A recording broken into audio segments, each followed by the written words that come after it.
Welcome back everybody, my name's Nick930 and today I wanted to highlight some of the biggest changes made to the God of War in this reinvention of the franchise. Number 10. Player-controlled camera.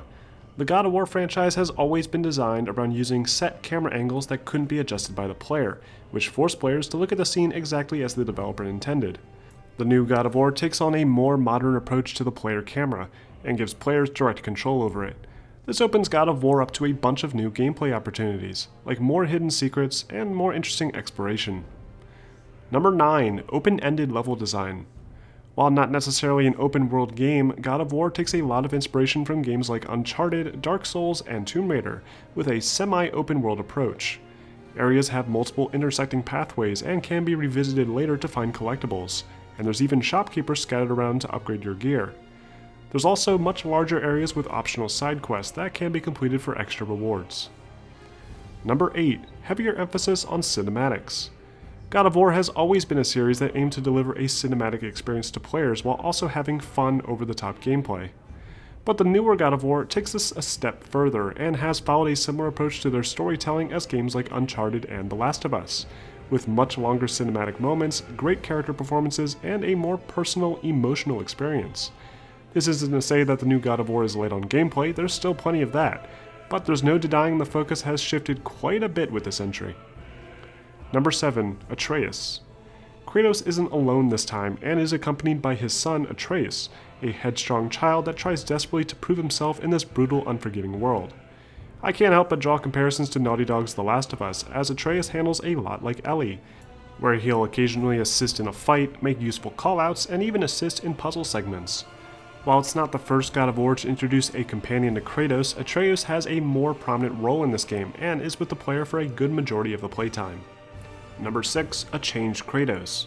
While not necessarily a reboot of the character as he still sports his scars and memories of his past adventures in Greece, this Kratos still behaves and sounds significantly different than what we're used to. Where Kratos from the original series was driven by rage and would yell at everything, this newer take on Kratos is more brooding and dark. He has his moments, but you get a sense that after the events of God of War 3, Kratos has retired and really doesn't want to go back to the way things were. Kratos is now voiced by Christopher Judge, replacing longtime T.C. Carson, but thanks to the new direction in the character's personality, this change comes off as very subtle. Number 5. Less platforming. God of War has always thrown in some 3D platforming mechanics in between its set action pieces, but this new God of War seems to have removed that aspect and replaced it with more physics and cooperative-based puzzle solving. Much like in The Last of Us, players will need to identify ways to boost Atreus to unreachable areas or find ways to cross a fast-moving body of water, rather than jumping from platform to platform. There's still some jumping involved, but it's impossible to miss your jump as it's designed so that you just press a button and Kratos will clear the gap automatically. I personally like the mix of platforming and combat from the original games, but it was never really executed well before, so perhaps this change was for the better. Number 4. RPG progression system. The new God of War seems to be more of an action RPG than past entries. From its several side quests, weapon and armor upgrades, skills tree, and varying levels of enemies with recommended engagement levels, it's clear this God of War borrows heavily from games like Dark Souls. Now it's true, past God of War games had ways to upgrade gear by spending blood orbs, but this game expands on that concept significantly. Number 3. The Leviathan Axe. Kratos has finally hung up his signature weapons, the Blades of Chaos, in favor of the new Leviathan Axe. Combat still handles about the same, with Kratos able to perform light attacks, heavy attacks, launch his enemies into the air to juggle them, and perform combos. But because of this new weapon, combat is much closer than it's ever been, with players needing to focus more on individual enemies rather than just swinging the blades around wildly. Thanks to the new player-controlled camera, players can now manually aim the axe and throw it at enemies and objects, and then press a button to call it back, which looks really cool. I haven't finished my time with God of War yet, so perhaps there's more weapons or even a return of Kratos' signature weapons, but as it stands now, the Leviathan Axe is Kratos' new go-to. Number 2. No more QUICKTIME events.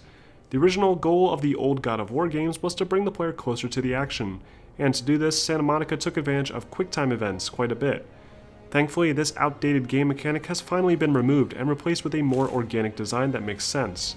Players can still perform brutal takedowns, but instead of having to needlessly press random contextual buttons, players simply need to initiate the takedown and watch the brutality uninterrupted. There are still moments where players are told to press a specific button, but it's more consistent. O will interact with the environment, Square will talk to Atreus, and R3 will finish off an enemy in classic God of War fashion. And finally, one of the biggest changes to the game, and one you probably already noticed, the new setting in Norse mythology.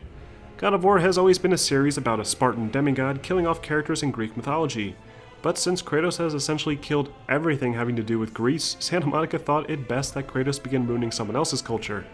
Now, I don't want to spoil anything story related about how or why Kratos is where he is, but it's very interesting interacting with characters and tales from Norse mythology, as I personally know very little about it compared to Greek mythology. The world and its personality are drastically different than what we're used to with God of War, and it makes for a truly new and unique experience, and I think it was the right move by Santa Monica. And those are some of the biggest changes introduced with the new God of War. What do you guys think? Do you like these changes, or would you rather the franchise stay the way it was? Let me know in the comments below, and don't forget to like and subscribe for more content posted every week.